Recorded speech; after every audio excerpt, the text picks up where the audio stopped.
That cold February night in Chicago, the longest hours of my life began when the stage lights went down. It was 11:47 p.m. The warmth of the microphone still lingered in my hands, and the applause of 2,000 people still rang in my ears. I'd sung My Way as my final number.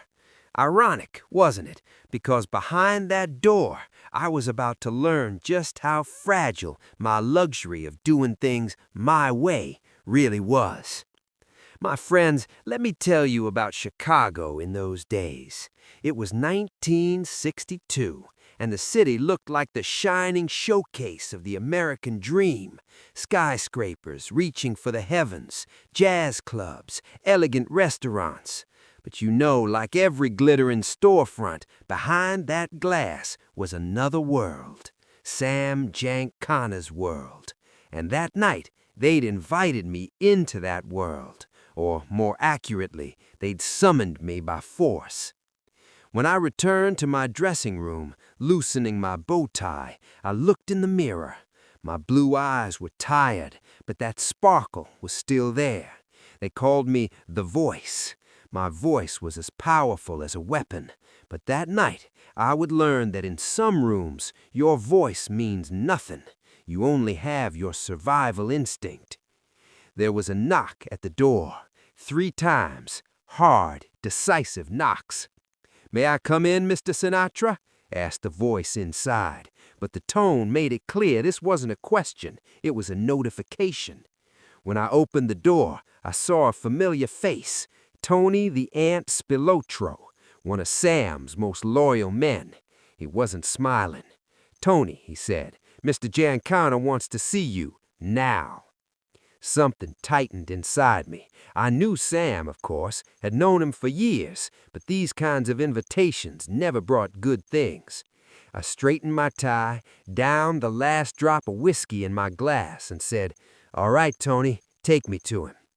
We walked through the back corridors of the club, a smoky, dim path, walls with remnants of old posters, broken bulbs, and that familiar damp concrete smell. With each step, I talked to that voice inside. "Frank, you know these places. Stay calm, but always find an exit." We stopped in front of a door, heavy, iron-plated, with peel and paint. Tony opened the door and gestured to me. "Go in, Frank. They're waiting for you." "They're waiting," he'd said, plural, so I wasn't alone. I walked in, and Tony locked the door behind me. I still hear that lock clicking in my dreams. The room was small, maybe 12 by 12 feet. In the center was an old wooden table, 2 chairs, and on the table was something that made everything clear. A pistol, a .38 caliber Smith & Wesson, shiny, freshly cleaned, and its barrel pointing toward the middle of the table. On the other side of the table sat Sam Giancana, black suit, white shirt, red tie, impeccably dressed as always. But his eyes, my friends, anyone who's seen those eyes can never forget them. Cold, calculating, emotionless eyes. He was smoking a cigar. "Sit down, Frank," he said, in the imperative. I sat. I tried to ignore the gun on the table, but there it was, like a silent threat between 2 men. "You put on a good show tonight, Sam," Sam said, taking a deep pull from his cigar. "The people love you. I love you too, but sometimes love isn't enough, Frank. You understand that?" "I don't understand, Sam," I said, a trace of hardness in my voice. "What are you talking about?" Sam leaned forward. He was very close to my face across the table now. "What I'm talking about is this, Frank. Loyalty. Do you know what the word loyalty means?" In that moment, something inside me tensed. This wasn't a simple conversation. Sam was going somewhere, and I needed to know where. "Of course I know, Sam. Loyalty is everything, Sam. You know that better than I do." Sam nodded, but didn't smile. "Yes, I know. That's why I'm talking to you here, in this room, tonight. Because some things have reached my ears, Frank, about you and about the FBI. There it was, What I feared. The FBI, J. Edgar Hoover, wiretaps, informants, threats. My friends, let me tell you what kind of year 1962 was. The Cold War was at its peak. The Cuban Missile Crisis had ended, but the world was still on the brink of nuclear war. And domestically, America had its own war, the war against organized crime. The Kennedy brothers, especially Bobby Kennedy, had sworn to destroy the mob, and in doing so, they exploited everyone's weak points. My weak point was obvious. My friends. Men like Sam Giancana. I'd been friends with them for years. Was it a mistake? Maybe. But back then, the way to succeed in Las Vegas, Chicago, or New York was to get along with these men. "What did the FBI tell you, Sam?" I asked, my voice a mixture of anger and worry. Sam slammed his hand on the table, a sharp movement. "They didn't tell me anything, Frank, but my men heard some things. That you've been talking to the FBI, that they've been asking questions, and that you've been answering." "That's a lie," I said immediately. "If they're watching me, pressuring me, that's not under my control, Sam." "Everything is under your control, Frank," Sam shouted, raising his voice for the first time. "Who are you? You're Frank Sinatra, the voice. But don't forget that this voice brought you here. We made you. We opened Vegas to you. Now what? You gonna sell us out?" In that moment, in that room, I realized I was living through one of the most dangerous moments of my life. Because the gun on Sam Giancana's table wasn't for decoration. It was there to be used. I took a deep breath. I placed my hands on the table, looked into Sam's eyes, and said, "Sam, listen to me. I haven't told you anything, and I won't, because I'm a singer. I'm not a politician, not a cop. I go on stage, I sing, and I leave. If the FBI comes asking me questions, that's not my fault. I can't turn them away, but I don't have anything to give them either." Sam looked at me for a long time, as if trying to read my soul. Then he leaned back and took another pull from his cigar. "Frank," he said, his voice calmer this time, "I want to believe you. I really do, because you're my friend. But friendship is a two-way street, you understand. You trust me, I trust you. But if that trust breaks, then what happens, you know?" I didn't answer, because I knew the answer. The end of broken trust was either exile or death. Sam looked at the gun on the table, then at me. "This gun," he said, "isn't here to kill you, Frank. But it's a reminder. Some mistakes can't be fixed, and I don't like mistakes." At that moment, the room's door opened. Tony came in with two more men I didn't recognize, heavy-browed, silent, waiting types. "Frank," Sam said, "now I'm going to show you something, and what you see is going to be something you won't forget for the rest of your life." Tony brought in a folder, an old, worn folder. Sam placed it on the table and opened it. Inside were photographs, photos of me, with Ava Gardner, with JFK, with Peter Lawford, with Dean Martin, each from a different time, a different place, but they all sent the same message: "We're watching you." "See, Frank," Sam said, "we've always watched you. We've known your every move, because you're valuable to us. But being valuable also brings responsibility." Anger swelled inside me. "Are you threatening me, Sam?" "No," he said in a calm voice. "I'm protecting you, Frank, because the FBI wants to use you, Frank. They see you as a tool, but you're not a tool. You're an artist, and an artist's job is to get on stage and sing, not to get involved in politics." He was right, in a way. He was right. But on the other hand, this pressure was unbearable. "So what do you want me to do, Sam?" I asked, weariness now in my voice. Sam leaned forward.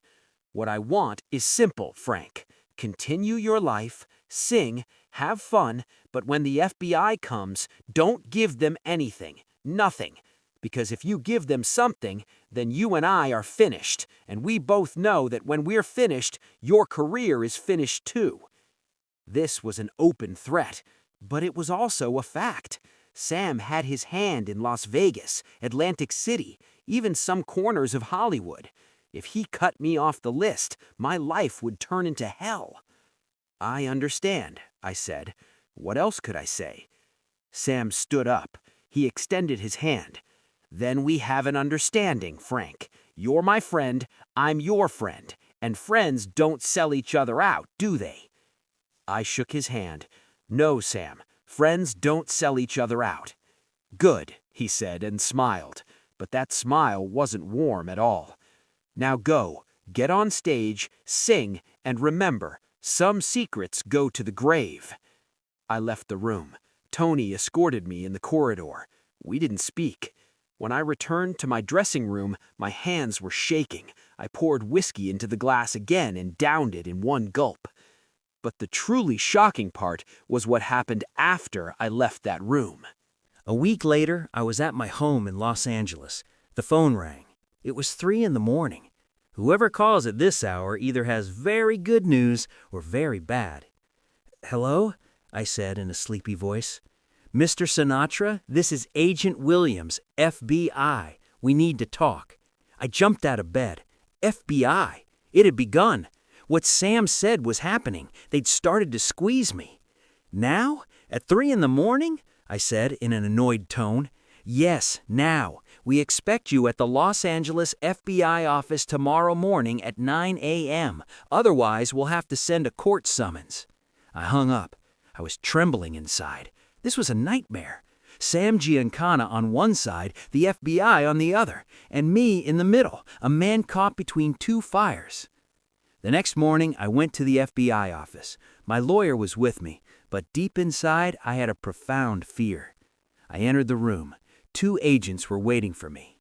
"Mr. Sinatra," said the older one, "we want to talk to you about Sam Giancana." "I don't know anything about him," I said immediately.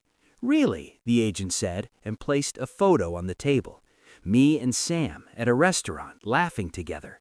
"This photo was taken last month, and according to our records, you've met with Mr. Giancana 47 times in the last 2 years."